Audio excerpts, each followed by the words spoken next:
Hello, you wonderful people, and welcome to another episode of Centric. This being a show where I talk about crime dramas that I watch. For today's episode, I'm going to talk about the latest episode of Blind Spot. So in this episode, we finally find out what a big part of Crawford's plan is. It's kind of interesting because we know the gist of what he wants to build. It's just the FBI that still doesn't know, because it's like, yeah, the land he wants to buy, literally in the middle of Sahara. It's like, yeah, there used to be minerals there, but it's a wasteland. It's like, why do he want it? Well, we know it's kind of him building his new nation or whatever. But we found out like a key component, because I thought the whole thing of it working was just going to be like, oh, the military's there to kind of operate thing. It's just kind of a military run country that kind of keeps the peace in the world.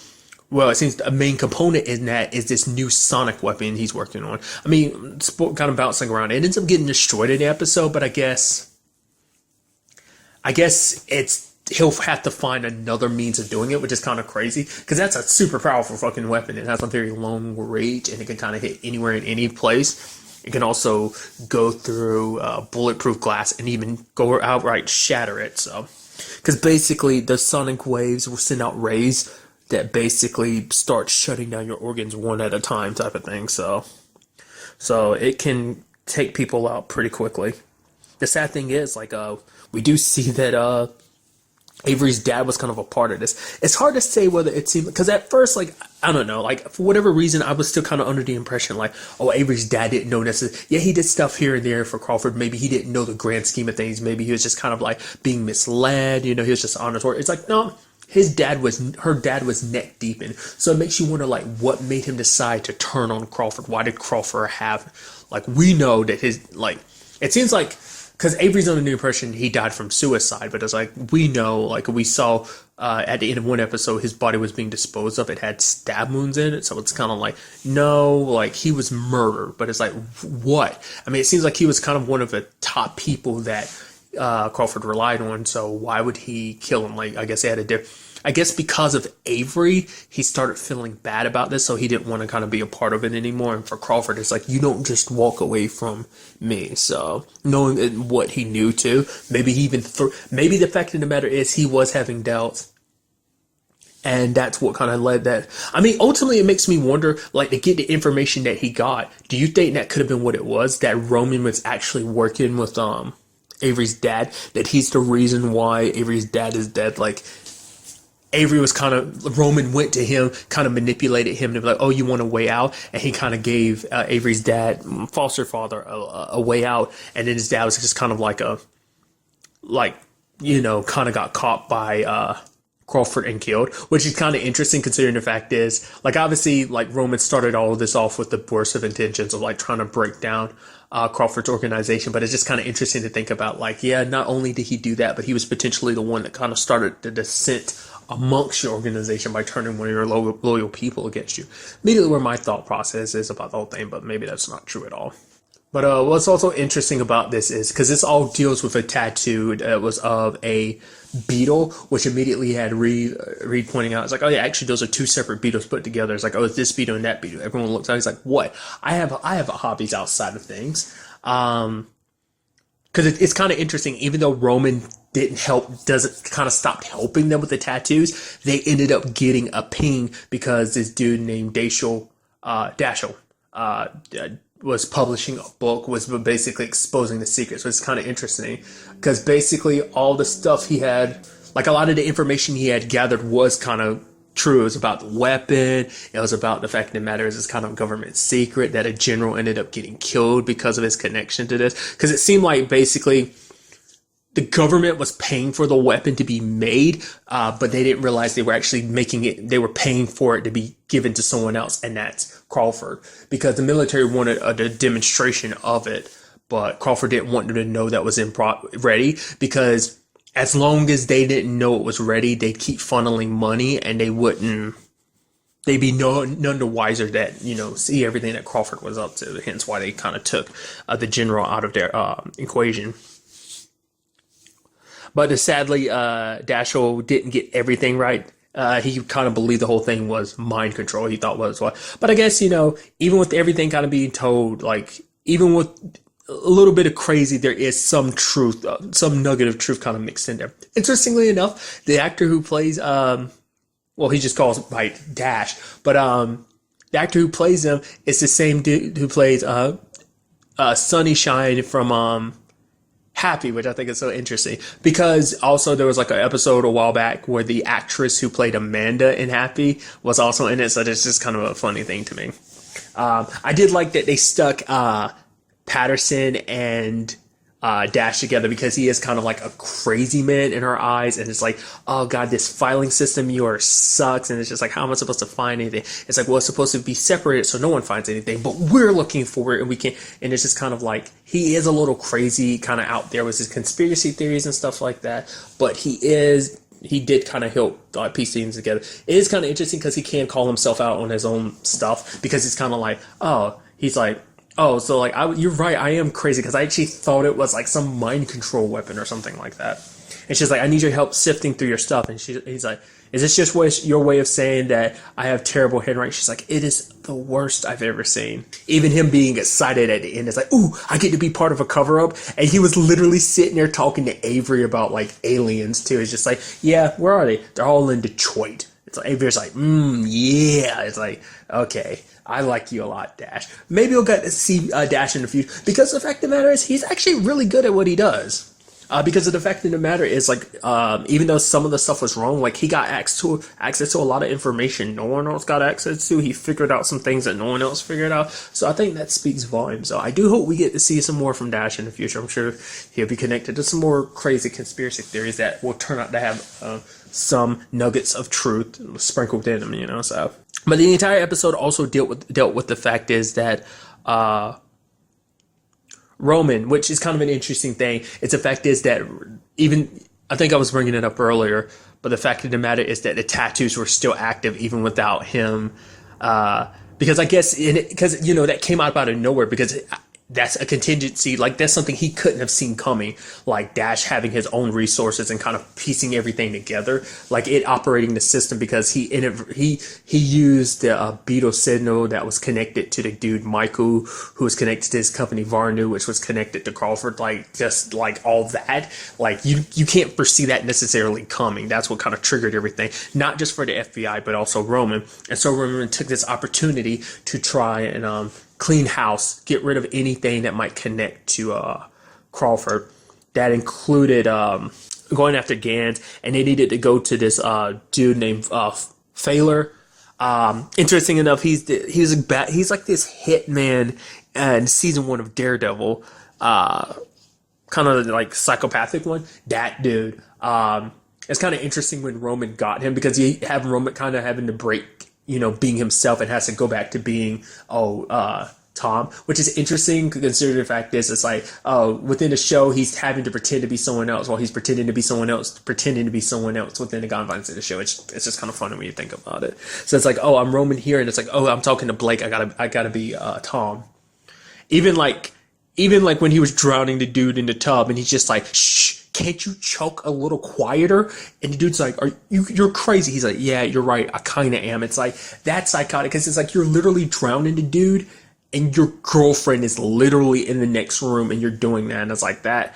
I mean, it's just, I guess that's the proficiency that is Roman getting the job done, even no matter what the circumstances were. I thought it was kind of interesting. I had a feeling like Blake was following him. It just didn't turn out the way I thought it would. I mean, interesting enough, we had that bit where he actually told her the truth. I was like, what? You're actually telling her the truth? Like, oh, my name's Roman and everything. And then he ended up getting stabbed for it. And it's like, oh, that was all in his head. I was like, because that's what he's afraid of. I think when it's all said and done, Blake will actually surprise him. That the fact of the matter, like, I think when this is all said and done, it's most likely going to end with her dad, like Hank, either being arrested or dying, and most likely Roman's still going to be around, and him and Blake are going to pick up her operation or something like that.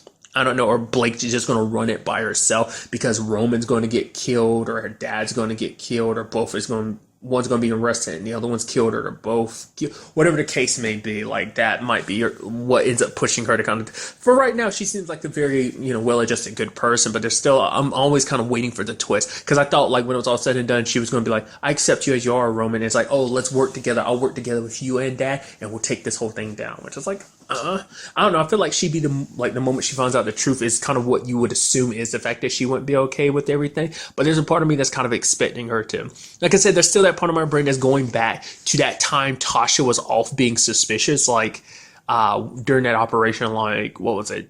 2 episodes back, the fact that Tasha was kind of alone with her, I get the inkling like the CIA got to Blake before anyone else. So Blake actually knows more than she's letting on. She's just like chasing after Roman isn't just her being in love trying to find out the truth. I think she made excuses to follow Roman to see exactly what he's up to. I think that's what that's all about. Because I think it's probably like keep Roman under her thumb. For the purposes of figuring out, like, I think she might be secretly helping the CIA take that, which would be interesting if that was the case, because that would be another secret Tasha's keeping from them, which would cause problems even more.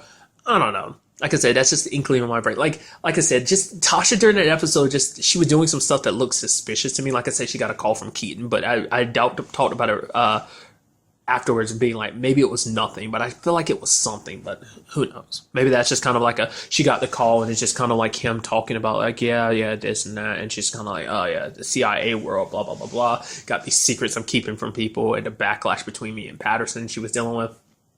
So maybe it's a situation of now, like, I don't know. We'll see.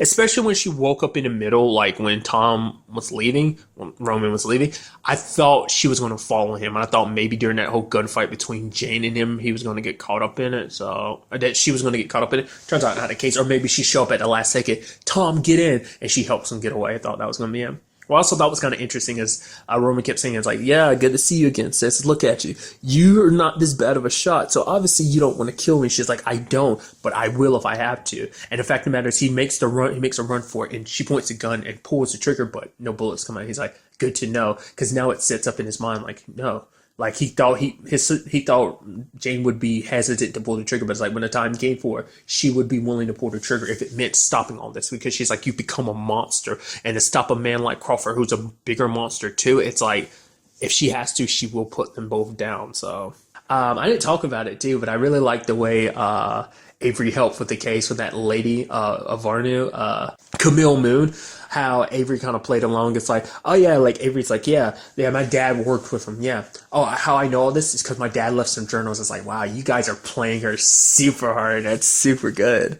It's kind of cool. I'm sure Avery kind of appreciates being able to do whatever she can to kind of help in the long run of taking down a golfer. Like I said, it's kind of a repeat situation because Roman was literally in that situation last season with the whole trying to take down Shepard thing. Kind of didn't end well, so I do hope this situation ends a lot better off, but we'll have to wait and see. We do have Avery kind of moving in with Kurt and Jane, and I think that's kind of nice because she doesn't want Jane doesn't want Avery to just be so feeling so under lock and key, and it's just like, oh, maybe this. I'm sure also because that way Jane can keep a better eye on her and just probably spend even more time with her if she's living with them, which is like, oh man, there's almost like a family thing here, which we still haven't gotten back to whole like Kurt's whole situation with his family, but I guess like things between has Allie popped up this season?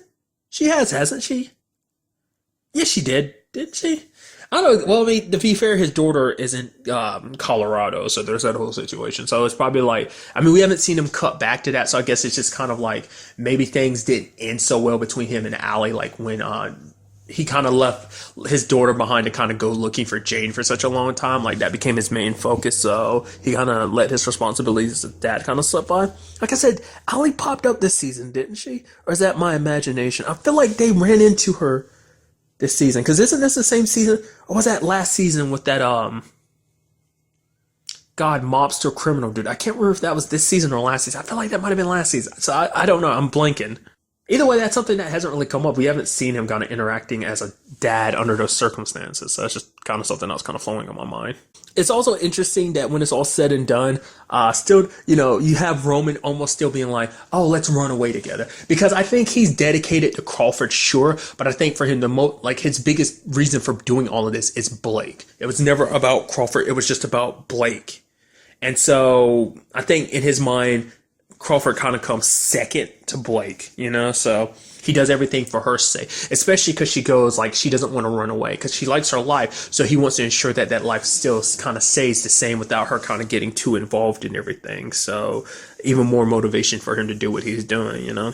But she kind of motivates him by being like, oh, you're a soldier. Soldiers don't run, they stand and fight, inadvertently not realizing she's powering up the bad guys, which even Roman's kind of caught up in everything because no, your dad's got this great vision of going to kind of almost like this utopia and a group, a country fighting for peace. I mean, obviously that was all in his, like, when he thought of telling her the truth, so it's not like he actually said that, but obviously that is what he truly believes in and everything, so. Interestingly enough, it seems like Roman's final move is to basically mess with the FBI system. Basically, he floods their system with all these false positives about tattoos. Some that they've already solved, others they didn't. But who's to say what information is real and what's fake? Most likely all of it's fake. Just because it floods their system with so much stuff, it's like, okay, so what do we believe and what do we don't? Because we have to probably sift through everything bit by bit to kind of determine whether or not any of it's real. Plus, there's so many files, so much data is kind of being sent. It's going to take them a while to kind of sift through it. So it'll probably give Roman an opportunity to kind of probably look through his plans and kind of make any cleanup that might come back and haunt anything tattoo related that might come back and haunt Crawford in any shape or form. So it'll give him a head start on cleaning anything else up to make sure that none of his other plans come back to kind of screw him over in this regard. So, like I said, these are some very interesting plot developments that I'm very curious to see where this all takes us into the next episode. But really, that's all I want to talk about. Till the next time we meet, be happy, be safe, live life to the fullest, and enjoy it. Good day and goodbye.